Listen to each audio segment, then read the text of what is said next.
ప్రధానంగా ఈ ప్రాజెక్టు 30 టీఎంసీలు 3 లక్షల ఎకరాలకు సాగునీరు, నల్గొండ జిల్లా ప్రజలకు 30 లక్షల మందికి తాగునీరును అందించాలని 1983లో మంజూరు చేయడం జరిగింది.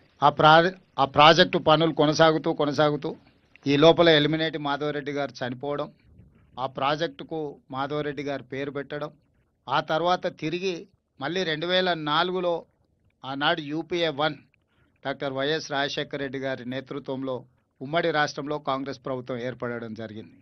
83లో మంజూరైన ప్రాజెక్టు 2004 వరకు దాదాపు 20 సంవత్సరాలు పూర్తయిన ప్రాజెక్టు పూర్తి కాకపోవడం వల్ల నల్గొండ జిల్లా ప్రజాప్రతినిధులు ఆనాడు పోతిరెడ్డిపాడు విస్తరణ, పులిచింతల ప్రాజెక్టు నిర్మాణాల గురించి ప్రభుత్వంలో చర్చ జరుగుతున్నప్పుడు నల్గొండ జిల్లా ప్రజాప్రతినిధులందరూ కలిసి ఆనాటి ముఖ్యమంత్రి రాజశేఖర రెడ్డి గారి దగ్గర పోయి గట్టిగా కూర్చొని వాదించి ఈ ఎస్ఎల్బీసీ టన్నెల్ 1, టన్నెల్ 2 వీటన్నిటిని కూడా మంజూరు చేయించుకోవడం జరిగింది. టన్నెల్ 1 దాదాపుగా 42-43 కిలోమీటర్లు, టన్నెల్ 2 8 నుంచి 9 కిలోమీటర్లు. దీనికి సంబంధించిన రిజర్వాయర్లు వీటన్నిటిని కూడా 2004లో మంజూరు చేసి 2005లో టెండర్లు పిలిచిండ్రు. ఆనాడు ఈ పని విలువ 2000 కోట్ల రూపాయలు, 1968 కోట్ల రూపాయల మంజూరుతో టెండర్లు ఇవ్వడం జరిగింది. ఆనాడు మొదలైన పనులు, ఆ రోజు ఇది టైగర్ రిజర్వ్ ఫారెస్టు, ఇది చాలా జాగ్రత్తలు తీసుకోవాలి పర్యావరణ విషయంలో. అదేవిధంగా ఈ ప్రాంతంలో ఉండే పులులను సంరక్షించడానికి ఎలాంటి వాటికి ఇబ్బంది జరగకుండా అత్యంత అధునాతనమైన సాంకేతిక పరిజ్ఞానంతో టన్నెల్ని పూర్తి చేయాలని ఆనాటి ప్రభుత్వం నిర్ణయం తీసుకుంది. టన్నెల్ బోర్ మిషన్ అనేది ఆనాటికి ప్రపంచంలోనే అత్యంత నాణ్యమైన, ప్రపంచంలోనే మొదటిసారి ఈ ఎక్స్పెరిమెంట్ ఇండియాలో చేయడం జరిగింది. టన్నెల్ బోర్ మిషన్ తోటి ఈ టన్నెల్స్ నిర్మించడం అనేది భారతదేశంలో మొట్టమొదటిసారి తెలంగాణలో ఎస్ఎల్బీసీ టన్నెల్ కోసం తీసుకురావడం జరిగింది.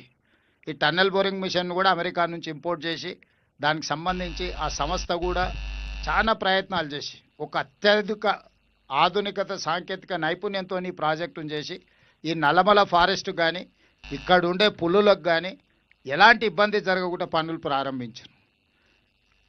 5 సంవత్సరాల తర్వాత రాజశేఖర రెడ్డి గారు మరణించడం, ఆ తర్వాత పనులలో కొంత జాప్యం రావడం, పనులు చేసే క్రమంలో ఇక్కడ కొన్ని ఇబ్బందులు రావడం, చివరికి తెలంగాణ రాష్ట్రం వచ్చేటప్పటికి దాదాపుగా 30 కిలోమీటర్ల టన్నెల్ పూర్తి కావడం జరిగింది. ఇంకా మిగిలిన 10-11 కిలోమీటర్ల టన్నెల్ని ఒక 2-3 కిలోమీటర్లు తెలంగాణ రాష్ట్ర ప్రభుత్వం చేసి గాలికి వదిలేసింది.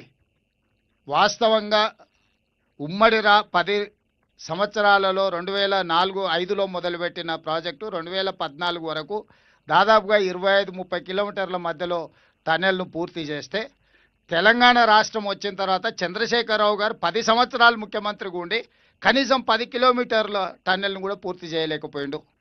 ఆనాడు నిజంగానే చంద్రశేఖరరావు గారు బీఆర్ఎస్ ప్రభుత్వం చిత్తశుద్ధితో పనిచేసి ఉంటే సంవత్సరానికి 1 కిలోమీటర్ కూడా ఈ టన్నెల్ పూర్తి చేసి ఉంటే ఎప్పుడో ఈ ప్రాజెక్టే పూర్తి అయిపోయి నల్గొండ జిల్లాకు ఫ్లోరైడే కాకుండా సాగునీరు, తాగునీరు అన్ని సమస్యలు పరిష్కారం అయి ఉండేవి. కానీ రాజకీయ దురుద్దేశంతో ఈ ప్రాజెక్టు పూర్తి చేస్తే కాంగ్రెస్ పార్టీకి పేరు వస్తుంది, నాకు పేరు రాకపోను కమిషన్లు కూడా రావడం లేదు అని చెప్పి హరీష్ రావు గారు, చంద్రశేఖరరావు గారు ఈ ప్రాజెక్టును పూర్తిగా పక్కన పడేసింది. దాంతో తీరని అన్యాయం జరిగింది. ఈ లోపల 11,000 క్యూసెక్ల నీళ్లు తరలించకపోయే పోతిరెడ్డిపాడును 44,000 క్యూసెక్లకు పెంచుకోవడం జరిగింది. ఆ ప్రాజెక్టు పూర్తి అయిపోయింది. 44,000 క్యూసెక్ల పోతిరెడ్డిపాడును మళ్ళీ 80,000 క్యూసెక్లకు పెంచుకోవడానికి జగన్మోహన్ రెడ్డి గారు వచ్చి ఆ పనులు కూడా దాదాపుగా పూర్తి చేసుకునే ప్రయత్నం చేస్తున్నాడు. ఇవాళ గ్రావిటీ ద్వారా 4,000 క్యూసెక్ల నీళ్ళని మనం నల్గొండకు తీసుకెళ్లాలి అనే ప్రయత్నం చేస్తే చంద్రశేఖరరావు గారి యొక్క కుత్సితమైన ఆలోచనలతోటి, వక్ర బుద్ధితోటి ఈ ప్రాజెక్టును పడుకోబెట్టిండ్రు. మా ప్రభుత్వం వచ్చిన తర్వాత ఇది మొత్తం దేశంలోనే ఒక మంచి ప్రాజెక్ట్. ఇక్కడ ఒక విషయం మీడియా మిత్రులకు చెప్పాలి, ప్రపంచంలో ఎక్కడ కూడా 42 కిలోమీటర్ల టన్నెల్ ప్రాజెక్టు ప్రపంచంలోనే లేదు. ఈ ప్రాజెక్టు పూర్తి చేస్తే ప్రపంచంలోనే అతి పొడవైన టన్నెల్ అనేది మనకే కీర్తి దక్కడమే కాకుండా అనా పైసా ఖర్చు లేకుండా నీళ్లు అవలీలగా నల్గొండ జిల్లాకు 30 టీఎంసీలు 3 లక్షల ఎకరాలకు నీళ్లు తీసుకుపోవడానికి ₹1 ఖర్చు లేకుండా గ్రావిటీ తోటి. ఈరోజు అదే భూమికి నీళ్ళు ఇవ్వాలంటే ఏఎంఆర్పి లిఫ్టులతో వాడితే సంవత్సరానికి 500 కోట్ల రూపాయలు ఈరోజు విద్యుత్ ఖర్చులు అవుతున్నాయి. ఈ 10 ఏళ్లలో 5,000 కోట్ల రూపాయలు విద్యుత్ ఖర్చు పెట్టింది కానీ 2,000 కోట్ల రూపాయలు ఖర్చు పెడితే ప్రాజెక్టు పూర్తయి ఉండేది.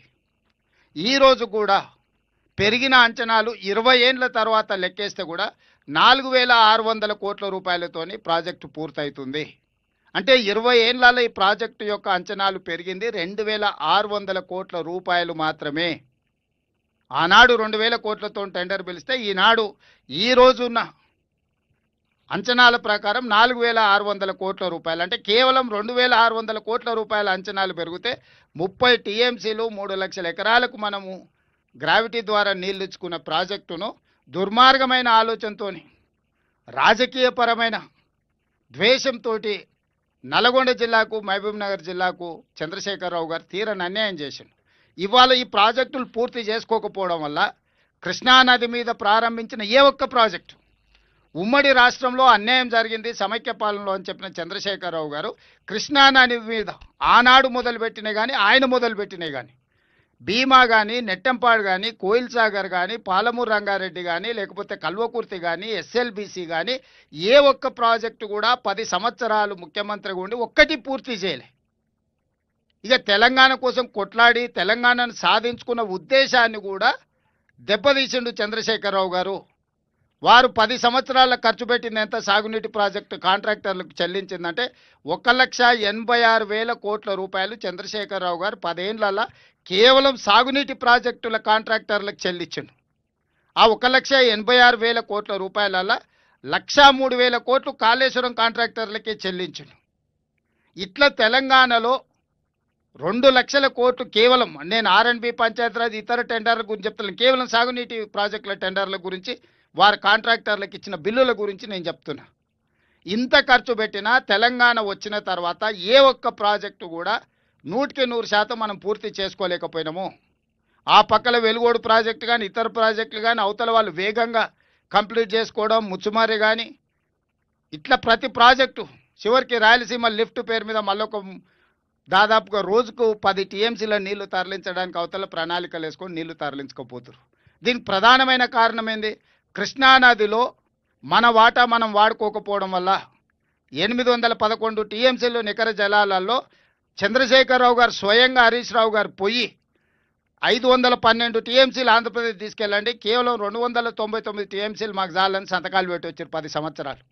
ఇలా ఉత్తమ్ కుమార్ రెడ్డి గారు మంత్రి అయినాక, నేను ముఖ్యమంత్రి అయినాక అన్ని దగ్గరలో మా అభ్యంతరాలు పెడితే వాళ్ళకు సుప్రీంకోర్టులో కూడా ఇదే వేసారు. ఆల్రెడీ తెలంగాణ ప్రభుత్వం 299 టీఎంసీలకు ఒప్పుకున్నది కాబట్టి కొత్త ట్రిబ్యునల్లో మీరు అదనంగా అడగడానికి మీకు అవకాశం లేదు, మీరు ఎట్లా అడుగుతారని ఈరోజు ఆంధ్రప్రదేశ్ వాదన తీసుకొచ్చింది.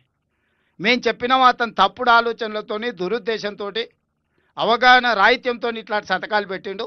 వాటిని ఒప్పుకునే సమస్యనే లేదు. మాకు సహజ న్యాయ సూత్రాల ప్రకారం కృష్ణానదిలో మాకు రావాల్సిన వాటా రావాల్సిందే అని చెప్పి ఈరోజు సుప్రీంకోర్టుతో సహా ట్రిబ్యునల్ ముందు మనం వాదనలు వినిపిస్తున్నాం. వాదనలో ఒక కొలిక్కి వస్తున్నాయి. ఇదొక పక్కన ఉంటే మనకు నిజంగా అన్యాయం జరగడానికి 10 సంవత్సరాలు ఈ ప్రాజెక్టులను పూర్తి చేయలేకపోవడము. ఈరోజు అన్ని ప్రాజెక్టుల మీద ఆంధ్రప్రదేశ్ అభ్యంతరాలు పెడుతుంది. ఎందుకు పెడుతుంది? అసంపూర్తిగా ఉన్నాయి కాబట్టి అభ్యంతరాలు పెట్టారు, పనులు చేయొద్దని. 10 సంవత్సరాలు అగ్రెసివ్గా డే నైట్ మనం కంప్లీట్ చేసుకుంటే కృష్ణానది మీద నుంచి మనం దాదాపుగా 500 టీఎంసీలు వాడుకోవడానికి అన్ని ప్రాజెక్టులు పూర్తి అయి ఉండేటివి. ఇవాళ చంద్రశేఖరరావు ఈ ప్రాజెక్టులను పూర్తి చేయకపోవడం వల్ల, నిర్లక్ష్యం వహించడం వల్లనే ఈరోజు ఆంధ్రప్రదేశ్కి అలసైపోయింది. ఆంధ్రప్రదేశ్కి అవకాశం వచ్చింది మన మీద కంప్లైంట్లు పెట్టి మన ప్రాజెక్టులు ఆపడానికి. నిన్నగాక మొన్న మొదలు పెట్టుకున్న నారాయణపేట కొడంగల్ లిఫ్ట్ ఇరిగేషన్ కూడా ఆ రోజు నేను తెచ్చుకున్నది 2014లో. దాన్ని కూడా 69 జీవో ఇక్కడున్న మిత్రులందరికీ తెలుసు. ఎన్ని ఉద్యమాలు చేసినాం. నికర జలాలతోని తెచ్చుకున్న ప్రాజెక్టును కూడా కనీసం దాన్ని ప్రారంభించాలన్న సోయి కూడా ఆనాటి ప్రభుత్వానికి లేకపోయింది.